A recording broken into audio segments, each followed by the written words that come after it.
डोळ्याला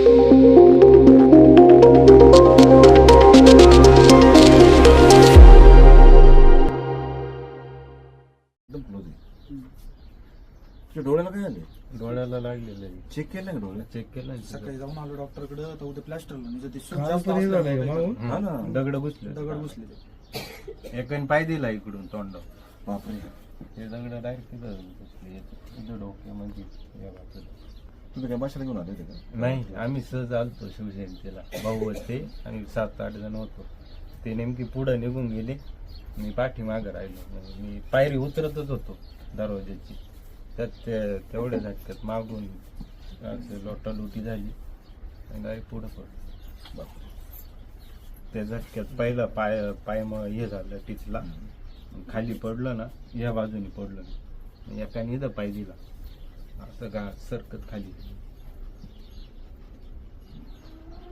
दुसरा पण चांगला फ्रॅक्चर झाला. हा, तो होता ना कोथरूडवाला माझा. आहे, एक मंचरवाला आहे, ते पण चांगले रात्री फ्रॅक्चर तो झाले. अर्धा पाऊण तास तो आहे ना, कोथरूडचा आहे. अर्धा पाऊण तास बेशुद्ध होता. नंतर स्वयंसेवकांनी उचलून मग खाली घेतलं. नमस्ते सर्वांना, जय शिवराय. आपण आहोत चंदापुरी गावात. एक तरुण शिवभक्त शंकर राणे आपण पाहतोय की तो एक जखमी अवस्थेत आहे. छत्रपती शिवाजी महाराजांची जयंती, एक पवित्र सण, एक पवित्र उत्सव. आणि काल रात्री खरं तर शिवनेरीवर दुर्घटना घडली. रात्री 1:15च्या सुमारास जी चेंगराचेंगरी झाली त्यामध्ये अनेक शिवभक्त जखमी झाले. आणि त्या प्रत्येक शिवभक्ताला आम्ही त्या ठिकाणी घरी जाऊन असेल, हॉस्पिटलमध्ये जाऊन असेल, त्या ठिकाणी भेटण्याचा प्रयत्न करतोय. कारण शेवटी आपले सगळे शिवभक्त आहेत हे छत्रपती शिवाजी महाराजांचा उत्सवात सामील होण्यासाठी एक चांगल्या त्या ठिकाणी भावनेने त्या ठिकाणी शिवनेरीवर आले होते.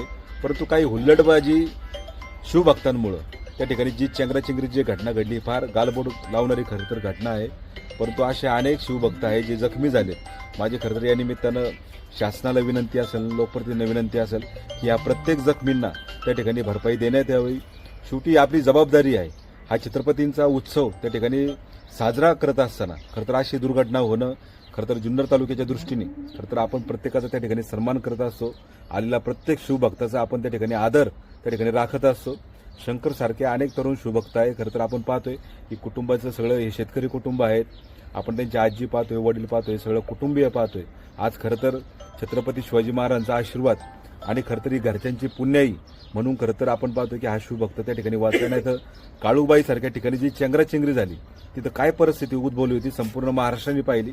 आज शिवनेरीवर रात्री ही चेंगराचेंगरी होऊन स्थानिकांनी असेल, स्थानिक ग्रामस्थ असतील, स्वयंसेवक असेल, यांनी चांगल्या पद्धतीने मदत केल्यामुळे त्यांना हॉस्पिटलला त्या ठिकाणी उपचार मिळाले. परंतु आपण पाहतोय की असे अनेक जण जखमी झालेत, फ्रॅक्चर झालेत.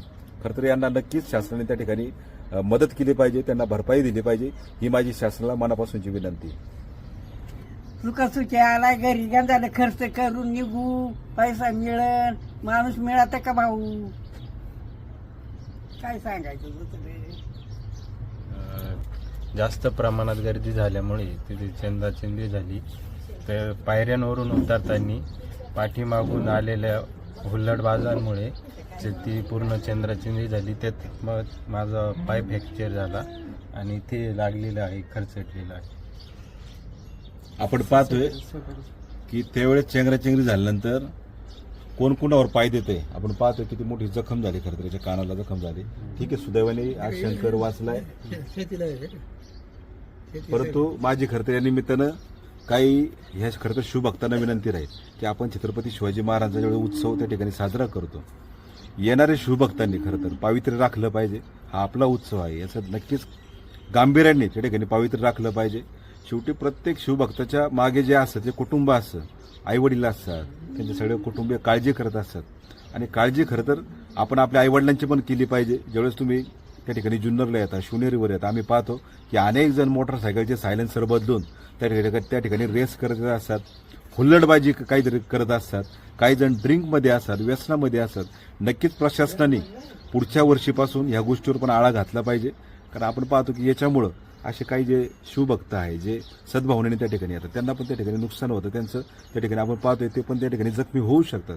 हे फार मोठं उदाहरण आहे. हत्ती दरवाजात जो झालेली हुल्लडबाजी किंवा तिथे झालेली जी चेंगराचेंगरी, इथून पुढे प्रशासनाने नक्कीच त्या माध्यमातून खरं तर काळजी घेतली पाहिजे. ही माझी मनापासूनची विनंती आहे. धन्यवाद. जय शिवराय. चला येऊ का? चल जेवण करून दिले जेवायला नको, जेवायला परत. तू बस बाळा. पुतळं झालं का?